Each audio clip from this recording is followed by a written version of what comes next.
अब छोलिया हो या लोबिया, सफेद चने या काले चने, सब कुछ मजेदार बने। MDH।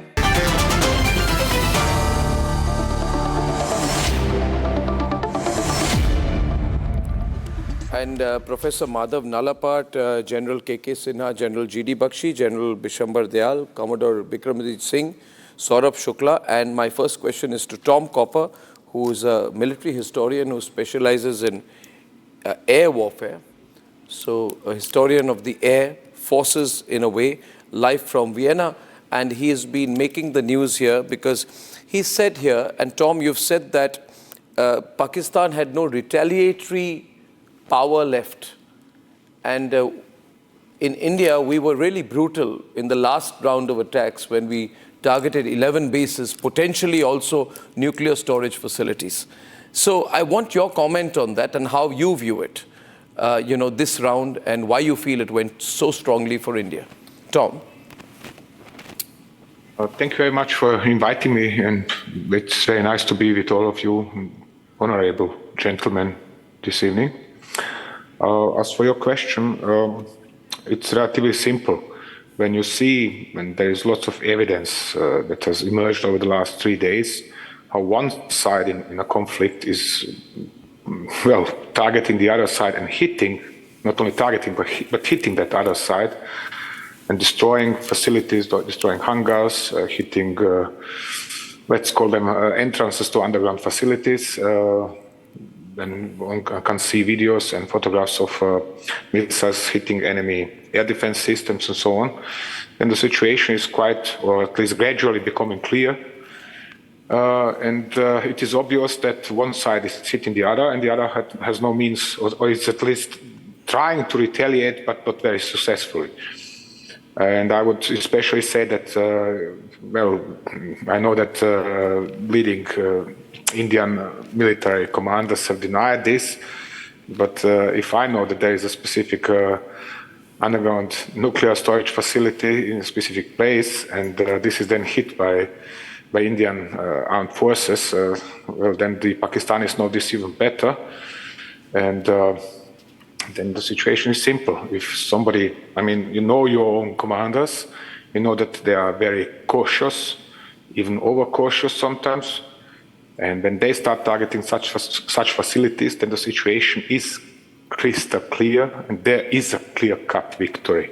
Why? Because nobody dares targeting other people's nuclear storage facilities, except one is sure that the enemy cannot retaliate. So that's a very important calculation, Tom, that the Indian military has taken, obviously, right? General Bakshi, quite clearly, the Indian military, the Indian political leadership has done a calculation of this. And if it is true that there's no official confirmation of what Tom is saying, he says there isn't, but he believes there's enough evidence that the Pakistanis have had some kind of a nuclear hit, which could be a nuclear storage facility or something that is a near hit, which is why they panicked. Now, obviously then, General Bakshi, we know there is a nuclear storage facility and we know there's possible collateral damage and we hit it, which means we believe that there is no first strike ability or counter strike ability by the Pakistanis, leave alone a second strike ability. There is no counter strike ability left by the 9th morning with the Pakistanis. Arnab, it's entirely my personal view. Yes, sir. But the Pakistanis on that fateful night had fired a Fateh tactical ballistic missile against us. A tactical ballistic missile can carry a conventional warhead or a nuclear warhead. It was aimed at New Delhi, right?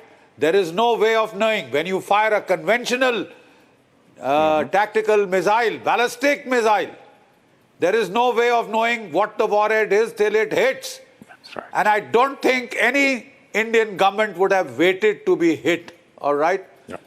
So I do feel that some underground nuclear facility has been hit. There is an American Beechcraft. Okay. We've got the exact number, designation, etc., which, belongs to the American,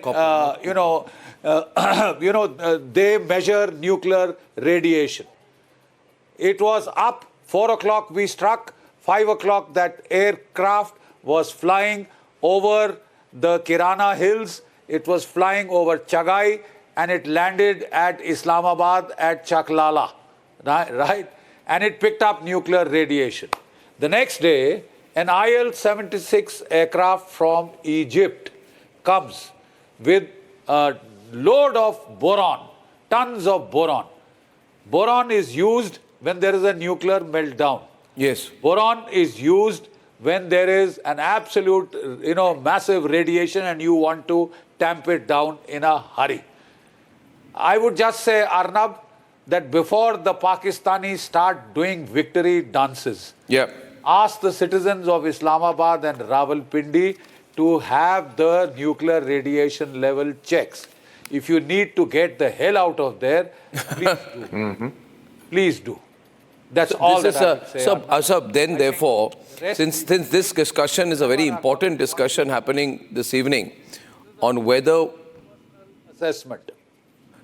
Since this discussion, General Bakshi, is a very important and critical discussion on whether India has become a military superpower, and several experts around the world, General Dayal, in the course of the last 3 days, have written analysis, opinion pieces that we always knew the Indian army was the second largest army in the world. We are a larger army than the Russian army. We have the 4th largest air force, and we have the 4th largest navy with a huge amount of relative combat experience, which is more than the Chinese. But the thing has been that as far as India is concerned, India's global positioning, the land of Mahatma Gandhi, believers in non-violence, a peaceful, non-aligned country that does not trouble others, has been harassed by terrorism and continues not to hit Pakistan, tries to have a brotherly affection towards Pakistan even after being hit, it made India look soft. But now, after what has happened in the last 10 days, the analysis is, General Dayal, that this is a very unpredictable country. It's a right-wing country. And it is a very deadly military where the military is given a far more greater degree of operational freedom than has been done in the past. So this makes it, and it's been backed up by very, very strong paramilitary forces and special forces and marine commandos and deadly strike ability and nuclear formations that other countries don't have. So the whole assessment of India has changed now, General Dayal. What we've done is something even the Israelis have not done, because the Hamas is not nuclear powered. Arnab, कहते हैं देर आए दुरुस्त आए, right? That's the Hindi saying, and you can explain to the friends foreign. Der aaye durust aaye, Tom, means better late than never. Right. And but we have been very convinced that we are neither the 4th in anything, nor 5th, nor 3rd, nor anything.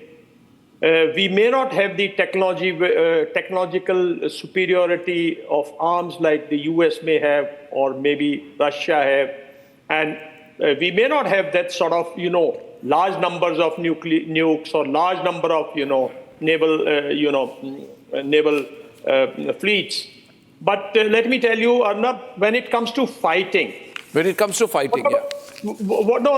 Let me just conclude. Let me just give it this thing to everybody. When it comes to fighting, I think after Kargil war, if any adversary, if any nation still thinks that India can be bullied, India can be pushed, then I think he is living a doomsday. Indian army proved in Kargil that it can do the most impossible thing even in the modern world. That it can charge not on the valley of death, but on the heights of death. And they did it, and they succeeded it. So when I was in Moscow, I used to hear assistant military attaches of UK and all countries, and only thing I heard was, Bishamba, there is nobody today who can fight like that. So you got to grant your soldier, you got to grant your army. We are highly professional, and people have not added our morale, our training, which world can give you a soldier who is willing to give his life within 30,000 rupees? Nowhere. I mean, this is because nothing counts to our soldier. To our soldier, once he's trained, once he's inducted into the unit, all that matters to him is Naam, Namak, Nishan, and all that matters to him is the flag of India, and all that matters to him is every inch of Indian territory. And for that, believe you me, he neither needs nuke, nor is he scared of nukes. He neither needs super aircraft, nor is he scared of aircraft. This is just, people have just seen a trailer of our Air Force. People have not seen what we would have done if we would have joined land battle. World would have shivered. People have not seen what would have happened to Pakistan if the naval battle had been joined. And believe you me, as far as, here I would like to say, because I always believe that China is the major adversary, Pakistan is just a puppet state. Yeah. Pakistan is just a puppet state to my mind. I mean, others can have their own opinion, right? So I'm of the opinion that if ever we have to fight, and I'll give you one Galwan, a little bit here I'd like to describe to people. Our boys went in a smaller number to the place which was occupied by battalion-sized people of China. Right, they had come and they had put the tent there.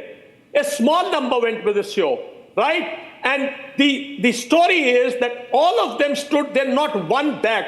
If somebody fell, and they were not carrying arms like the Chinese were carrying, like the type of weapons without firing Chinese were carrying. These boys went purely to get a peaceful resolution, like the white flag type, people remove your tent. And believe you me, the Chinese, the stories are that the boy stood there. If somebody fell, he picked him up. And they stood there without this till the Chinese did not back out larger in number. We were smaller in number. Our boys fell, our CEO fell, but not a man moved back. They fell into the river, they fell into the ice-cold water, not a man stepped back. That is the dare courage we carry, which cannot be described in vectors, which cannot be described in terms of technology. And of course, we have a very, very, very capable Air Force. We have a very capable air defense, and it is growing. Air defense power of India is growing. We have some old weapons. We understand, all of us, those who are here from the army or from the armed forces, we understand we have our shortcomings, but we are making up slowly. Like Akash is our own. Akash is our own from the very beginning. And Akash, if you really look at it, the radars are our own, made by Bell. All 90% of radars in the air defense system. The command and control, own, made by Bell. Nobody else. Our entire command control center, from where actually that is the hub. No. And what we are stuck at Pakistan, I don't know. I don't think, because I've seen Chernobyl. I've been to Moscow around Chernobyl after 10, 12 years. I don't think there is any radiation, but I'm 200% sure, and I made it very clear, that the command center, that the nuclear command center has been hit. Somewhere, something nuclear, Madhav Nalapat, the general feeling is that we hit something nuclear. And there is no official. Arnab, nuclear command center is the nerve center. Why don't we say that? I mean, we will never make that announcement, of course. Without casualties. Arnab, let's be very wise. A nuclear leak which cannot be patched. By now there would have been in my hand. Yeah, what are you holding in your hand? Madhav Nalapat, please. Yes, sir. It is a radioactivity sensing equipment. An equipment that senses radioactivity, and it can be kept in your trouser pocket and taken out if there is a fear of nuclear radiation. Nuclear scientists routinely wear this. Nuclear technicians routinely wear this. This is all. For heaven's sake, this is all, not very much. And it gives an alert, a very sharp beep if the radiation goes above a safe level.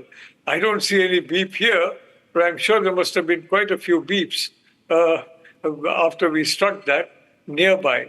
So I'm just saying, Arnab. But Madhav sir. We have this on our tanks. Madhav sir, 1 minute. General Dayal, 1 minute. Madhav sir, see, this makes India, at the end of the day, Madhav Nalapat, let me put it to you like this.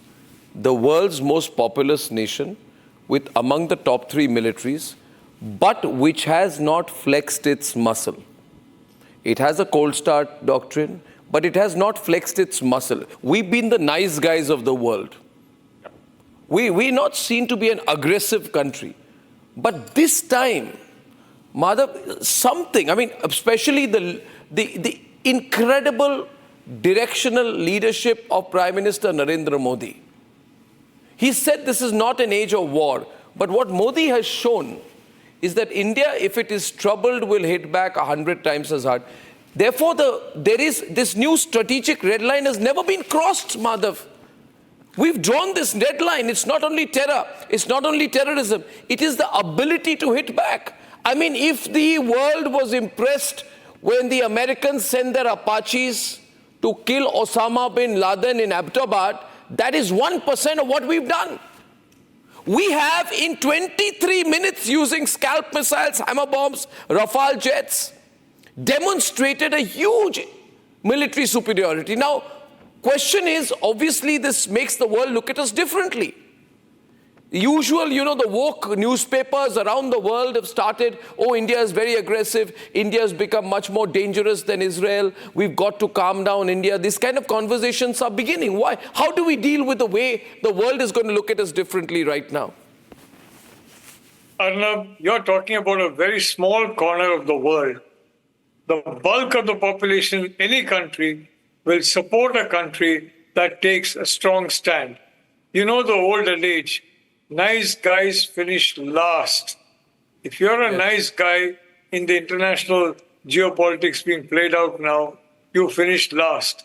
And how do you achieve peace? I am entirely for peace. You achieve peace through overwhelming strength and deterrent capability and offensive capability. Without that, you can't achieve peace. Anywhere, in any part of the world, you're at risk. It's the same thing in your own house. If you have a deterrent capacity, people are afraid of that, word spreads, nobody touches you. If you don't, if you're defenseless, well, you're easy prey. So I would like to say you're perfectly right. The ingredient is Prime Minister Modi's leadership. That's true. He believes in the Indian people. He believes in India. He believes in the military. And the second ingredient is homegrown instruments. Let's be honest. It's always dangerous to assemble in India. It's very important to make in India, because assembling in India is one thing. And then, for example, take some sophisticated aircraft of today. Every one of them has got a microchip which gives real-time data to Dassault, the Dassault aviation. So they know exactly the effectiveness, the range, what has happened to every aircraft. It's a huge risk, assuming that country, but luckily Paris is a good friend of India, of Delhi, but supposing it were a hostile country or came into a government that was hostile, we'd be in deep trouble. So I think the Prime Minister's stress on Make in India has paid dividends, and you've seen through BrahMos, for example, it's made in India and Indian technology. And may I say one thing, Arnab, what is needed, our scientists got complete freedom to make the nuclear weapon, to make the space, to make the platforms, and to basically send satellites into orbit. No, but just to interrupt there, sir, I get everyone in. We've always been told, watch out for Pakistan. It's a small country, it's a crumbling economy, but it's a mad country. It's mad. It's irrational, it's Islamist, it's jihadi, and therefore they have a low nuclear threshold, Commodore Bikramjit Singh. They can push the nuclear button at the drop of a hat. What happens of that perception now? Yes, Arnab, the very good point you brought out here. But, if you see history, see after World War II, when the Americans bombed Hiroshima and Nagasaki on 6th and 8th of August. Yes, sir. 1945, the world saw the effect of that bomb. And the people suffered for, decades. And after that, even in the, you're saying the Pakistanis won't press the button. Yeah, that's what I'm saying. The Cold War, at the very peak of the tension between the Russia and the US, nobody pressed that button. But so I am of the firm, believe that somebody pressing the button is not going to happen because the consequences are dire and they are far spread. So I'm very sure this would not have happened. But having seen the way the Pakistanis have behaved, but I'm still sure they will not press the button, very sure of that. Even, in 89 when the German, the wall broke. Yeah. But, and the effects of, like, people are talking about the nuclear thing. So let me just tell you one thing, that in case there was any attack, such an attack, definitely the radiation levels would have gone to such alarming levels like Sir just brought out. There would have been loud beeps everywhere, and that level of chaos is something is unimaginable. Yeah, so, but the thought, General KK Sinha, you've been in Kargil, you're a Kargil war hero, you've destroyed the Pakistanis at those altitudes, you always talk of the real inability of the Pakistanis to fight in hand-to-hand combat. This time, did they expect us to use the BrahMos? Did they expect us to tone down after day 3? When they kept sending the drones, and they sent armed drones, did they expect we would also respond with drones and not with the BrahMos, sort of the supersonic Mach 3 missile? Did they think this would never happen? The BrahMos is such a high accuracy, such a low interception, and such an expensive rapid target engagement that the Pakistanis probably thought it would happen after 1 month of war. Not on day 4.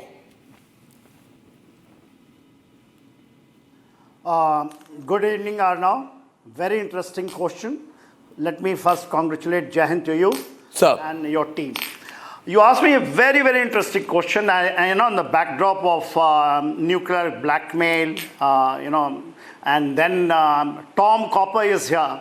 I think he is a very authentic and renowned combat air aviation historian today. I'm very happy, and I would like to have a chat with him. Yes, sir, please go ahead. Put Tom on it. You can address Tom directly, sir. He's on it. Yeah, you asked. Yeah, Tom, thank you very much. Tom, when you said today, and I tweeted, when you said, when one side, you talked about India bombing nuclear weapon storage facility of Pakistan. The other side, that is Pakistan, has no ability to retaliation left, then that is a clear-cut victory. Clear-cut victory. Thank you very much. Thank you very much, Tom. I'll come back to your question regarding, you said the 10th of May, launching of BrahMos, and Arnab, let me tell you, Kahuta has no one has spoken. You know where is the Kahuta? Kahuta is 5 kilometers, south of Islamabad. In that area is the Kahuta. Yep. And, where is Chaklala? Where is Noor Khan?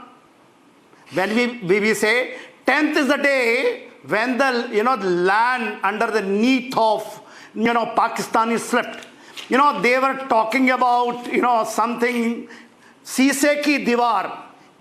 They used Sise ki Diwar. This was in the address. That has broken. That is shattered. That is the day also when Sargodha was hit. 16 nuclear tunnels are there. And I don't know, Tom will bear with me, whether he revealed or not. When we talk about Changai Hill, Karana Hill, we all know, because when we are talking, it is not today's knowledge. We are doing something.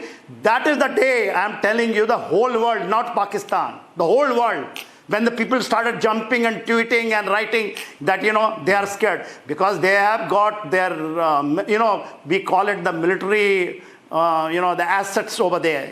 They're called civilian who are maintaining all those things. They are there.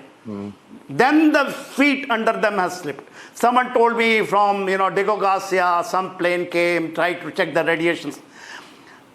See, this nuclear bogey if you remember now, because I have seen in Kargil war, we were not allowed to go because they came inside. They came inside, I was fighting with the highest, people who were that time who landed in the area from where I was going. And I asked, can we go across? What was our limitations? Not a single step that side. Yeah. Otherwise, that is the self-moratorium we have said. Like first hit is our self-moratorium. We will not hit, to anyone. But this time, I am giving you a guess. I think your viewers are understand. First hit we have taken that we will not cross in Kargil war. This time we have gone on 10th May, 4th day of the conflict, which I call it surgical war. We had a surgical strike. I call it surgical war, which has been enlisted from 22nd. Water war is the part of that. Yeah, I feel it. Yeah, I want to go back to Tom before I go to Saurabh. Tom, now you had six experts from India, 5 from the army. I now want you to give me your more detailed assessment. Your quotes have gone quite viral here in India, not because people are seeking a ratification of what the Indian military has done, but because for obvious reasons, the Indian military is not owning up to what it has done, but obviously is well aware of the impact that it has had on Pakistan. How do you view this in terms of how other countries will view India, how the world will view India in terms of air power, application of power, etc.? Tom? Well, it is so that there was always a strange, as long as I'm around and working in this business, there was always lots of wondering, how comes India has such a huge armed forces? And it was already considered a superpower back in the 1990s, but this is never supported by politics. So you always had this imbalance between your theoretical military capabilities, which were never really put to a test since 1971, and your political unwillingness to apply this power to advantage of your country.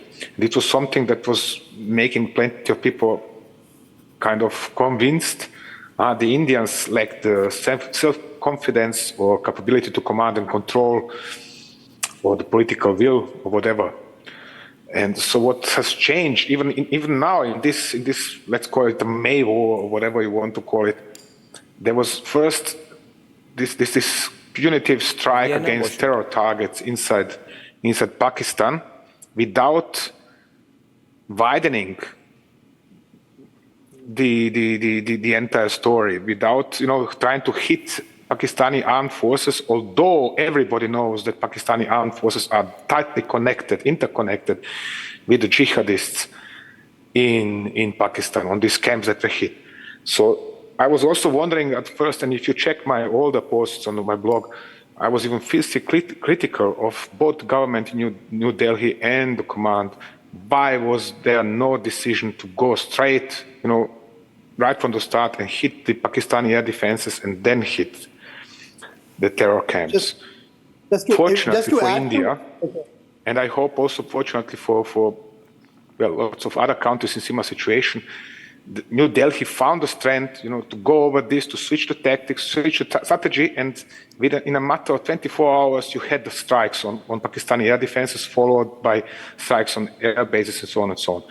So now, whenever somebody is outside, somebody, whatever countries, especially the United States, which are still, at least in their minds, a close ally of Pakistan, they'll have to keep this in mind, that India is capable of this quick switch, fundamental switch of strategy, and saying, okay, sorry, we are no nice guys anymore.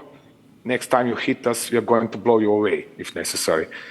Because this was really what was happening on the morning of 10th of May, was short of really destroying the Pakistan fundamental capabilities of Pakistani armed forces. Because once you destroy the air defenses, when you push the air force so far away from the border that your air force is capable of approaching the border and targeting deep into Pakistan, then you obtain the capability not only to strike nuclear weapons storage sites, but also the capability to operate at tactical level and to strike, selected targets along the line of control of the international border.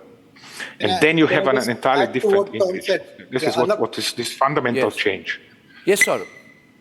Yeah, I completely agree with what Tom is saying. It's a new strategic dawn for India. Yeah. And one of the hallmarks of global leadership is that you have to think and act like one.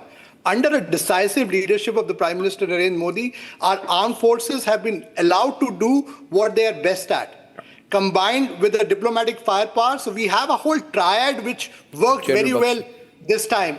And, the world is now noticing that not only is India a global economic power, it is also a strategic and military power which will change the game and also has changed the strategic doctrine that if it is provoked, it will hit back and hit back deep within the Pakistani territory. That's what we did. So I think the global mindset towards India will change, and that's the reason why I called Operation Sindoor a new strategic dawn for India.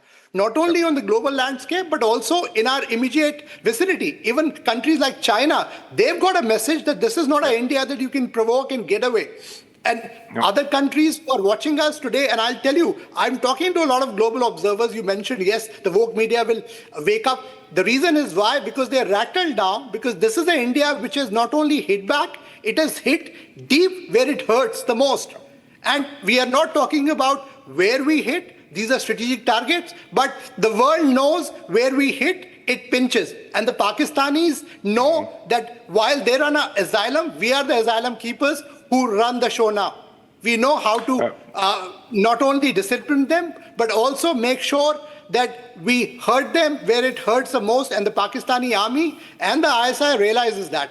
And they will continue to do pinpricks, but they know that this is a determined India, a decisive India, as I call it in Hindi, a Sashakt Bharat, which will hit back whenever you provoke us. This is the new strategic doctrine. Also, General Bakshi wanted to respond to you, Tom, out there. Yeah, General Bakshi, I think you wanted to say something to Tom's analysis. Yeah. Yes, please. Arnab, like I said, I stand by my individual, strictly personal assessment made from open source analysis, number one. To my very dear friend, Professor Nalpat, I'd like to state I have not, repeat, not talked of a nuclear explosion. What I have spoken of is a radiological explosion, oblique cook off. It is not a nuclear explosion. So let's not put word in my mouth, right? There has been seismological activity, right? And that doesn't happen when you drop peanuts. Yeah. Not one seismological event, 5.4, 4.5, and there are some other events that have been noted in that time. That data should be available from across the globe, right? And if somebody wants to make an independent assessment of it, we can. What I want to tell Tom is, Tom, that in the Bismarckian state era, a great power was recognized by its ability to wage war on its own without looking over its shoulder and taking a nod or an okay from anybody else in the world. We haven't asked the United States for a nod, we haven't asked Russia, and China, of course, won't give us that nod, right? We have hit back in pure self-defense. Pure self-defense. International law gives a nation the right to hot pursuit. We have exercised that right to hot pursuit. And I'm sure in times to come, this will come out. What I have made is an absolutely individual assessment. I'm equally aware of the counterpoint that there are a lot of agencies trying to spread disinformation, nuclear panic to make India do a ceasefire, to make India. So that is my other point. Do you think that is my other point, General Dayal? Arnab, I'm coming in. I'm coming in for a short this thing. See, we are on one of the most credible TV channels today we have in the country, right? We cannot be factually wrong. No. One of the Professor Madhav said was that the BrahMos is all Indian, all Indian setup. No, please. And let me tell you, BrahMos joint venture was signed in 1998. And Madhavji, you will be surprised. Who was the Prime Minister? That is correct. The Prime Minister was Mr. Gujral. And the Defense Minister was Mulayam Singh Ji. And the program was part of initially the program of missile program, which started in 1983. So that's me. And Akash was inducted in 2009. Please, let's be factually very correct. This is our missile program has been going on since 1983, and 2005 to 2010, 11, we have really matured. And BrahMos was joint venture, totally away from the Indian missile system. But there are components of Russia. Russia is our strategic partner. It's a strategic weapon system with both the countries. All that I wanted to say was that, and I'm factually absolutely correct. I come from defense industry. I have a long experience in Russia for 3.5 years. So I understand what I'm talking about. No, I'm not denying that. Madhav, would you like to respond? I'd like to say that radioactivity has to be within the word nuclear. Nuclear activity is radioactive. That was the point I was making. And obviously, there was some nuclear activity taking place. And I'm not going to venture into speculation or anything about that. But the fact that the DJMO in Pakistan came, asked for ceasefire, asked the world for help, all that is very telling. All that circumstantial evidence is very telling. No. And I'd like to say, you must always have the worst case scenario in mind. No, I only want to ask you as a layman, the question is this, and let me go back to Tom on this. On the 10th of May early morning, if we have targeted with the BrahMos missile the Noor Khan Air Base in Rawalpindi, obviously we know that it is the center, the key facility for their early warning systems, refueling aircraft, air mobility command. But at the same time, we've also targeted the Mushaf Air Base in Sargodha. Obviously, the world knows that under the Mushaf Air Base in Sargodha, people are not storing vegetables. The Mushaf Air Base in Sargodha is linked to an underground nuclear storage site beneath the Kirana Hills. And therefore, maybe we are sending a message to Pakistan, I don't know, that we can neutralize you. If you push us anymore, we will neutralize you. We don't want to get into nuclear war and things. We'll just finish you off. There's no strike ability for it. If you permit me, Arnab, at that point in time, yes, Tom. I'm sure that the generals in New Delhi already knew that Pakistan is so far that they can strike such a facility. Yes. Again, you do not take such decisions easily.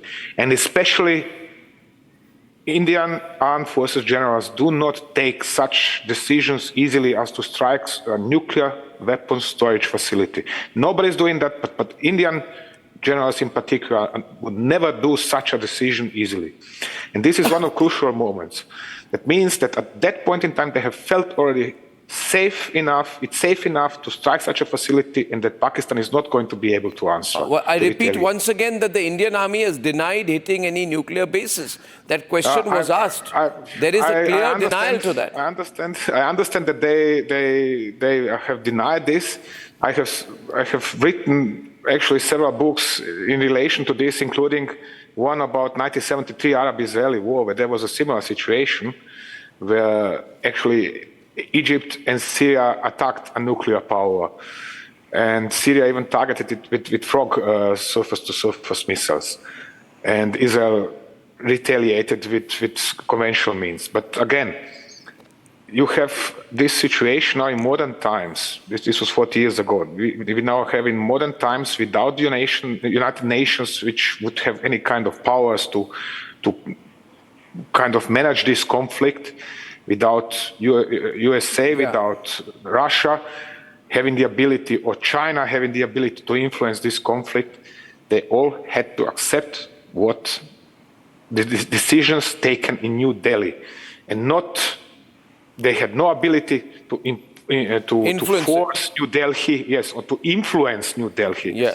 into taking some decisions. No. That is one point. And the other point, excuse me, just for the end, so to say, what is certainly going to be considered in the future is this, you have this decades of one Indian strategy, which is a peaceful country. We are not aggressor. We are not starting wars. And they hit us and they hit us again.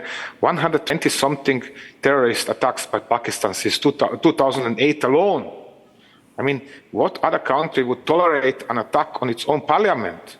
Yeah. Not to talk about Mumbai, okay? Yes, 26/11. You stood still over there and were taking punches and taking punches and taking punches.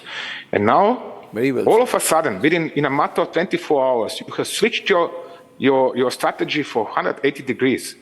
This is something you are not going to experience very often. Check the Americans, check the Russians, check whoever you like. Yeah. They all have their indoctrinated strategy, and they're sticking to this strategy and doing and pursuing it no matter what. But India has demonstrated capability to switch this strategy, and its armed forces were also capable to act correspondingly. So this synergy, this combination is absolutely amazing. So I think, Tom, that's new India strategy, new Bharat strategy. Viewers, I'll take a break. And as I take a break, I want to just tell you that, I have to make an announcement out here that the Republic School of Journalism has a program in journalism diploma beginning next month on this campus. My idea here in the Republic Media Network is to make journalism in the service of nationalism. And I believe if you want to be a journalist, a good journalist, you'll have to be a nationalist. RSJ has an 11-month training program that's starting. I've got all the details out there. I want, together with you, to shape at least 100, 200 fearless journalists every year, maybe more. So you can apply that if you want. Viewers, when I come back, the other big story tonight, what is the barometer of the national mood? How are people thinking about what happened over the last 1 week? We'll dip in, and yes, I will open the lines tonight. आधे bowl दही में 4 चम्मच MDA चटनी पुदीना मसाला डाला, stir करो, पुदीना चटनी तैयार। MDA चटनी पुदीना मसाला।